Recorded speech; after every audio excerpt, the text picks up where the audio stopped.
Good afternoon from the farmer's garden. I'm one of the farmers and it's feed day. So the kids and I just got home from town making a feed run. 3 bags of layer pellets, a bag of goat feed. Didn't get to get any chick feed today because they were sold out. Oh, I got a very pregnant goat that does not know how big she is. Oyster shell, all the things. So now it's time to unload. We go to the feed store about once a week. One-handed anything is more difficult. All right, we go about once a week. We buy 3 bags of layer pellets at a time, so 150 pounds. We keep all of our feed in these galvanized trash cans. This has been the best way we found to keep rodents out. You can do plastic trash cans, but rodents will eventually chew into those if they're desperate enough.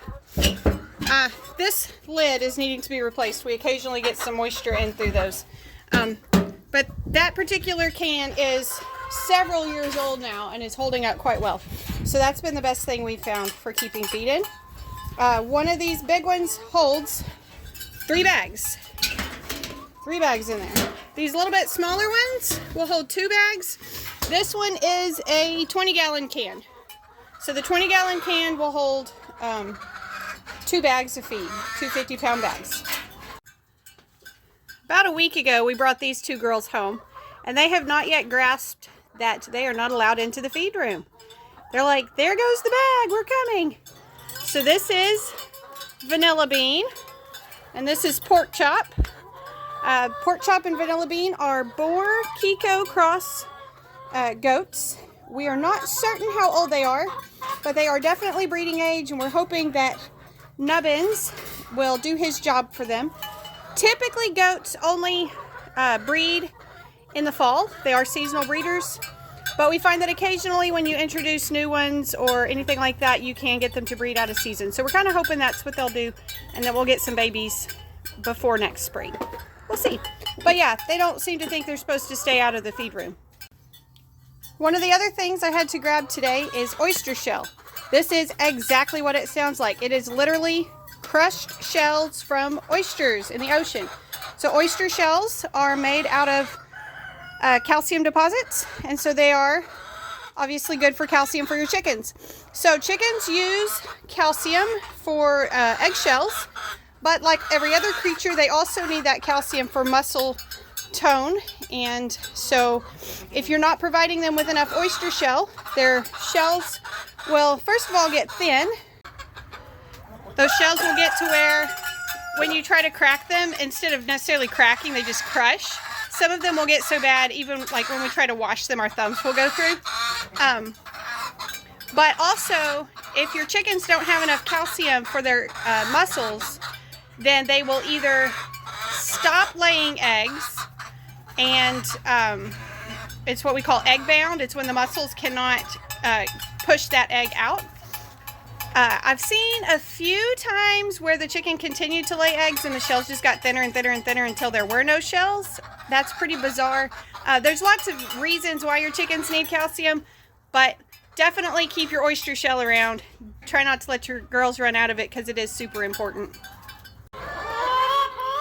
So what we do with our oyster shell is we just keep some type of lid or tray, and we fill that sucker up, and we'll just leave it just like that until they've eaten that down. They actually just ran out this week, but you can see they kind of go after it pretty quickly. So we keep that out and we let them have it free choice as often as they want it. This pen is just a couple roosters right now that are soon to be eaten. So they have a little bit here on the ground, but I'm not really filling it up again right now because probably one day this week they're going to get cooked. But I do need to give some more to our breeding flock. All of our chickens that we are expecting to be laying good healthy eggs are being fed that calcium oyster shell. The next thing on my list this afternoon is new bedding material. So you can see that after a while the chickens peck out and scratch out a lot of the bedding. And so while we would normally want them to be full like this one, a lot of them are looking really empty. And the less there is in there, the less or excuse me, the more likely we are to have broken eggs. So I'm going to go ahead and collect eggs, and then I can clean out that old bedding and get ready to put in some fresh bedding.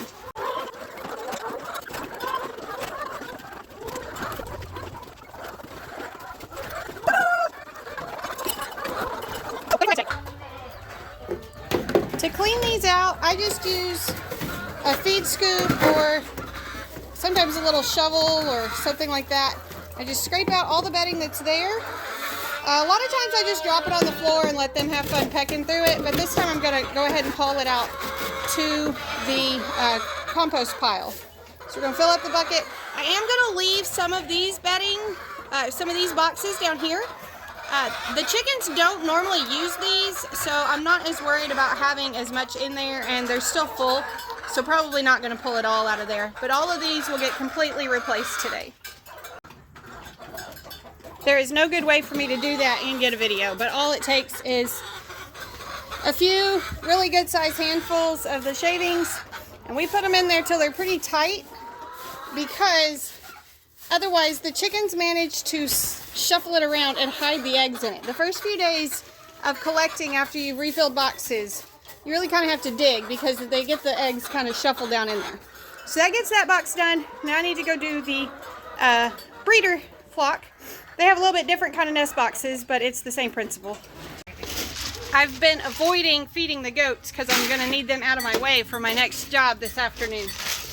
But now it's time to do that and get them moved. So they get, the goats and calves all eat together right now. We have one nursing mama with a kid, one mama due soon, 2 does that are not yet bred, a very large bossy buck, move yourself Nubbins, go, and 2 calves eating, no Nubbins. So they're going to get 3 big scoops of sweet feed. Then they have hay out all the time, and the grass is starting to green up and they can eat that as well. So we do not feed ours feed as a way to get them fat. That is an option, but that is not our goal. Our goal is to raise animals that stay nice and plump and healthy on grass or hay alone, rather than the expensive feed. And if we continually pump extra feed to them, sweet feed, if we were giving the calves creep feed or cubes or anything like that, what we're doing is creating a essentially an unnatural environment. We want to know how our animals, and more importantly how their offspring, will do on forage, meaning hay and grass. The feed is a supplement, especially this time of year when there's not a whole lot of green around, but we don't plan for it to be the main source of their nutrition, the main thing keeping them fat and healthy. This is my next disgusting chore on the farm. So chicken poop is, first of all, they poop a lot. This is the buildup from just, I think we're at like a month and a half since I cleaned it out last. So if chicken poop stays dry, excuse me roosters, chicken poop will just maintain like this fluffy powder bit and be fairly easy to maintain.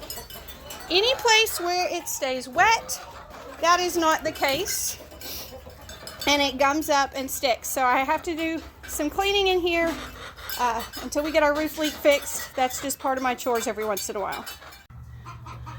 Now before anybody can have a chance to ask why am I doing all this by myself today, Brandon is actually out of town helping somebody lay mulch for their garden. So he's not here. But also, I just like to work by myself. Not necessarily scooping poop. I would take help with that. But a lot of these chores I just prefer to do by myself. I just like being out here with the animals. Also, I am not attempting to clean the entire chicken pen today. There's a couple of really bad problem areas that I'm going to get. Some really bad problem areas I'm going to get, and that's it for today. So I'm not trying to do the whole thing by myself. Alright, I didn't get quite as much scooping done today as I had hoped to, but I really need to start feeding. And I did get at least the area in front of the door cleaned out so that we could come in and out. And now I see that we have 4 very large boxes of egg cartons by the gate, so I'm going to get them in the yard and then get the tools to start my next project. Okay, I have no idea if I'll be able to show you this next task, especially since I have set up right here at a feed trough. This hose is split right here, and so it leaks. It doesn't always leak. We can turn it down low enough that it won't leak, but then we're standing here forever. If we turn it up high enough to fill up the troughs quickly, we get quite a little spray. So I am going to be cutting out yay much of that to remove that split part and adding a splicer. So how this works is I'm going to cut the hose, cut out the bad piece. The brass part on the inside slides inside the hose, and then this gets clamped down around the outside. So theoretically, the only tools I need to do this are a pocket knife and a screwdriver. Unfortunately, my pocket knife is super dull, so we're going to see how this goes. But again, I don't know how much of this I can show you. I know for sure I can't show you what it looks like to cut it, because there's no way I can balance that. Okay, so there's the chunk I cut out, and here's what the end of the hose looks like. You want it to be fairly smooth, fairly flat across, so that you get a good seal when you put it into the splicer. And again, I have no idea how much of this I can show you. I'm going to start by unscrewing both of these to get that loosened up around that brass fitting. Okay, so once it's loose, you put this part, Nubbins, stop eating me. You put this part around the hose, and then we can slide the brass part in. I feel like this chore could be done faster with less help. Nubbins, Nubbins. Get yourself a billy goat that likes people. Go away. As long as he doesn't start peeing on me, we'll... Okay, so the brass fitting is in. I did end up having to slit the sides of the hose some to get it to slide in there good. I just used my knife again for that. So this part, might have to loosen it a little bit more. Yep, I'm gonna have to loosen a little more. I'll loosen it until it can slide all the way up to here, and then tighten it again with the screwdriver, and then repeat the same process to add this other end of the hose to the fitting. I have so much help today. Hey, Vingo. Hey, buddy. What you doing? So much help. Okay, while Nubbins has done my hair for me back here, I got that finished. So both of those are on nice and tight. I'm going to test it, turn it on, and make sure it doesn't leak. If it does, I can tighten them a little bit more, but I think that's going to be it. Nubbins. This guy apparently doesn't think he gets enough attention. He's been a little patootie out here. All right, let's turn that on and make sure it's not leaking. Watch this end that's right by my feet. All right. So there's the finished product. I don't see anything dripping, don't feel any moisture anywhere, and that's turned up higher than we normally get to turn it. It's not all the way up yet, but it's higher than we normally turn it. So I am ready to water the chickens. So our chickens have been using these basically troughs that we made. We just took a 2-inch hole saw and cut holes in the top of a plastic tote box, just a shallow, like under the bed tote box. And that has been working pretty well for us. We were finding that a lot of our other waterers kept going dry. They didn't hold enough throughout the day, especially when it was hot. Or the chickens were getting them really dirty. These still get dirty, and we have to wash them out once or twice a week, depending on rain and all that sort of stuff. But they've been working really well for us, and they seem to keep enough out here for everybody. Next, we're going to check on the chicks. So we have 8 on the ground. Sorry, 9 on the ground, 8 of ours, and one little loner for Mama. She only had 3 hatch at a time, so we brought them, and 2 of them didn't make it. And then we've got 24 in here. So these we're all raising to keep for ourselves. There's more hatching in the incubator now. So they have enough water. They have some food, but not enough. So I'll pull that out and feed them. So these are going to be similar colors to what is hatching right now. So a lot of gold ones, some black, a few white ones. We usually get at least 1 or 2 of the little grays. Really pretty. And then down here, we think 2 or maybe 3 of these are roosters. We're hoping everybody else is a hen. Ideally, everybody else would be a hen. So these are now 2 weeks old, or almost 2 weeks old.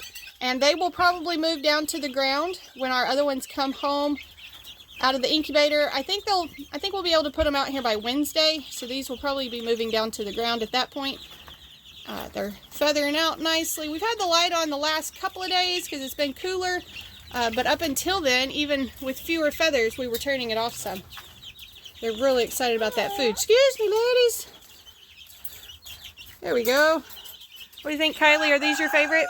Yeah. Chick. Yeah, chick, chick, chick, chick, chick, chick, chick, chick, chick, chick, chick. It's in the nest. So, y'all have seen me let the chickens out in the morning, and they all come flooding out. But they honestly do pretty good to come flooding back in lately. Some nights, not so much. But most of the time, they come in pretty nicely. Now, their little door had blown closed earlier. So some of the chickens didn't come in to lay eggs earlier. So we got this little lady is laying, and somebody else has given us one since we collected. But now we're just feeding, and we'll pick up those last few eggs. What do you think, Kylie? So that about wraps up our chicken chores for the evening. We needed to take the eggs in and get them washed and into cartons and all that stuff. And we got new cartons in the mail, so I got to take those in and figure out where I'm going to put 4 giant boxes of cartons. Not all the chickens are up just yet. It's kind of early, especially with time change. They don't pay attention to clocks, and so they're like, "What are you talking about, lady? It's only 5 o'clock. We're not going up." So we're about done with our chores out here. Besides coming out and locking them in later. I hope you enjoyed your trip to the farm today. I hope you learned something. I hope you'll come back when you can stay longer.